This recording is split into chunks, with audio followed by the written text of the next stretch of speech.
Welcome back to the Deep Dive. Today, we're digging into something I think really frustrates a lot of us.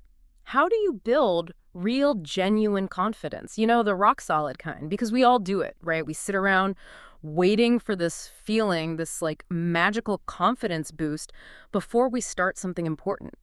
Assuming you're either born with it or you absolutely need it before you can act. Like, oh, if I just felt more confident, then I'd ask for the raise. Or if I believed in myself, I'd start that project. Right. And that assumption, that whole idea that confidence has to come before the action, that's exactly the friction point we're tackling today. We've got all this great source material, articles, studies, and the mission really is to show pretty clearly that confidence isn't a prerequisite at all. Okay. It's actually, well, it's the opposite. Confidence is the result of taking action. Yeah. Consistently. Huh. Yeah, it's something you build, like brick by brick, day in, day out, not something you just, wish for. So, if confidence is basically believing in yourself, the real question isn't, how do I feel confident? It's more like, how do I earn that belief so I can actually do the things I know I should? Exactly. And one of the sources kicks off with this really, well, provocative question. Yeah, that one hit me too. It basically asks you, the listener, if someone just followed you around, watched everything you did, listened to your self-talk, would they honestly say, yeah, that person is worth believing in? Oof. That's a tough mirror to hold up. It really is. And the sources argue that for a lot of people struggling with low confidence, the root isn't necessarily capability. It's this deficit in self-trust. A self-trust deficit.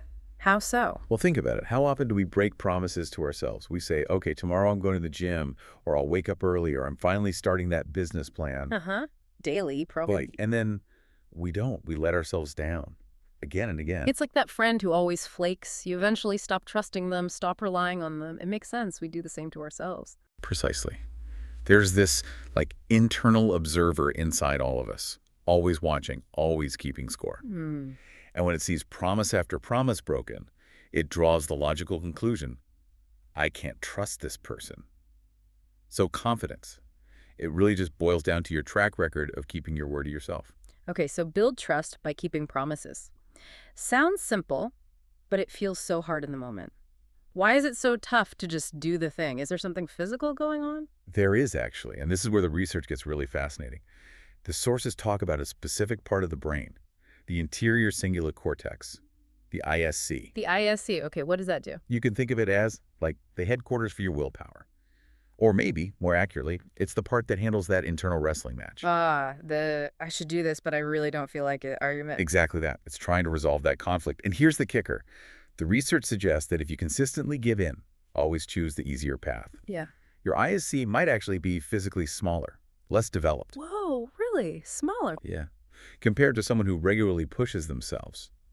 But the good news is, every time you do push through, get up with the alarm, choose the healthier food, make that tough call. You're exercising it? You're exercising it, you're engaging it, strengthening it. It literally grows like a muscle. Use it, it gets stronger. Neglect it, it weakens. Okay, that changes things. Procrastination isn't just laziness, it's undertraining your brain muscle. Sort of, yeah. But still, why do we sometimes actively dread the things we know are good for us? Like, if we know exercise is good, why does the thought of the gym fill some people with anxiety? Yeah. That leads perfectly into that aggressive dog analogy from the sources. It explains this pain association cycle really well. Right. Tell us about that. Okay, so think about someone trying to get fit. They skip the gym, and what happens? They beat themselves up. You're lazy, you're worthless, no wonder. Just really harsh internal criticism. That's pain, obviously. Yeah, unfortunately common. But here's the sneaky part. They often beat themselves up, even when they do go to the gym. They finish the workout, look in the mirror, and think, ugh, not good enough. Or still look overweight. Oh, wow. So pain if they go, pain if they don't go. Exactly. So the brain learns to associate the gym itself, the action, with mental pain and suffering, no matter what. So the brain isn't seeing gym health, it's seeing gym inevitable self-attack. Precisely. It's like that dog that got hit a few times and now associates any person coming near it with danger. Your brain tries to protect you, By making you avoid the activity, it links to that predictable mental anguish. Okay, that's a powerful, if slightly depressing, insight. We've got low self-trust, an underused ISC, and a brain actively avoiding things because it expects pain. So how do we break that cycle? How do we rewire this thing? We fight back using the brain's own reward system. We leverage the dopamine reward system. Dopamine, okay, the pleasure chemical. Right. Your brain releases dopamine when you accomplish something, especially something difficult, or even just when you follow through on what you said you'd do. And your brain loves dopamine. So it wants more of whatever caused that good feeling. Exactly. It unconsciously starts seeking out more of the actions that led to that reward.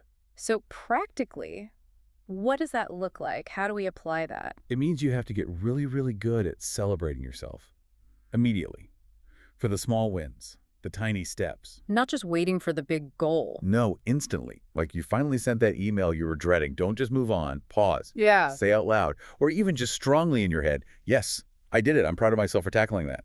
Or good job, you showed up. Creating that instant feedback loop, positive self-talk right after the action. You got it. And it creates this subconscious link. Remember that package sound analogy? Oh, yeah, with the dog, Bear. Yeah. Bear hears a package rustling, he comes running. Why? Because historically, treats came in packages that made that sound. He doesn't need to know treats are in this package. He just associates the sound with the reward. We need to train our brains the same way.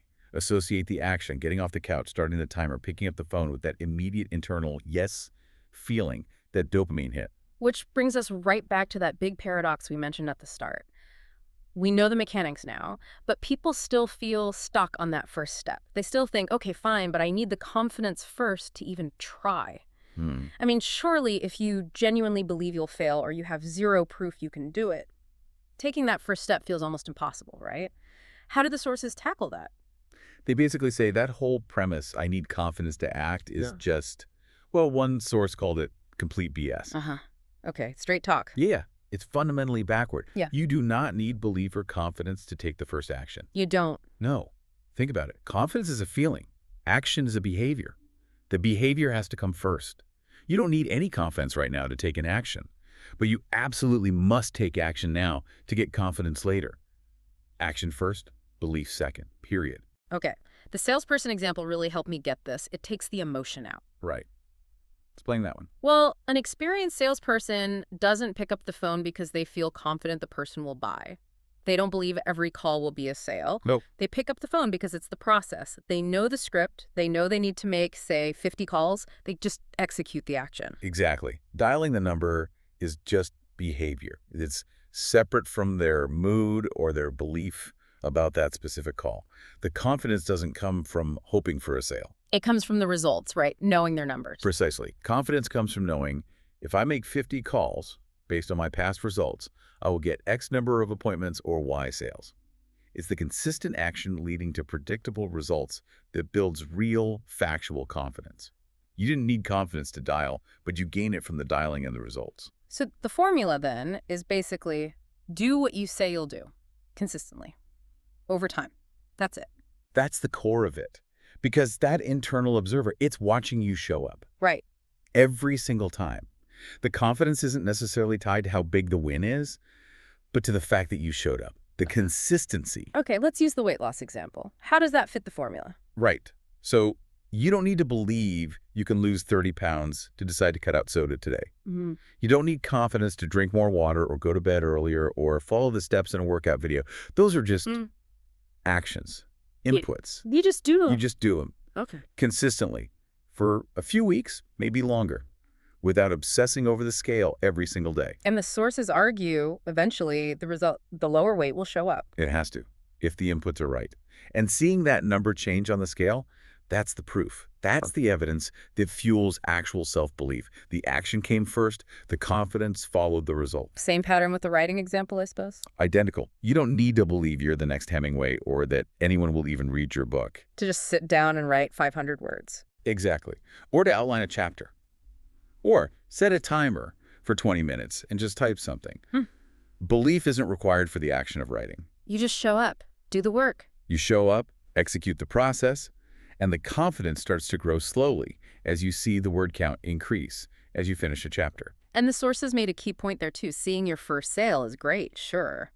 But the real deep confidence comes after the 10th sale, the 40th sale. Right. It's the repeated evidence of success built on consistent action that cements that belief into something unshakable. So pulling it all together, the big takeaway really seems to be confidence isn't something you find or wait for. It's something you build. You forge it through action. It's forged, not found. I like that. It comes from just doing the work, doing what needs to be done, seeing the results, and letting that fuel you. There was that personal story in one source, too, about being really shy, zero confidence. Oh, yeah, the sales job one. Right. Never talked to strangers, terrified of public speaking, but got forced into a sales job, cold calling presentations, the whole deal. Yeah. And the confidence didn't just magically appear one day. No. It was built brick by brick, as they put it, just by the sheer necessity of doing the actions day after day. The action literally created the confidence over time. It's such a powerful illustration. So Yeah. if you listening really want that kind of, almost superhuman confidence and self-trust, the formula seems to be combining two things. Okay. Aggressive action just gets started. Engage that ISC muscle and combine that with relentless, positive self-talk. You have to become your own biggest cheerleader. Celebrate every single step. Be better at encouraging yourself than anyone else could be. That's it. Aggressive action, aggressive self-celebration. So let's leave everyone with a final thought to chew on. You are always watching yourself. Your internal observer never clocks out. If confidence really is just self-belief earned through action, what's one small, concrete promise you can make and keep to yourself today? Maybe it's getting up on the first alarm, no snooze. Maybe it's putting your phone away completely during dinner. Something small, but non-negotiable. Yeah, what's that first tiny brick you can lay down today to start building that self-trust, start exercising that ISC?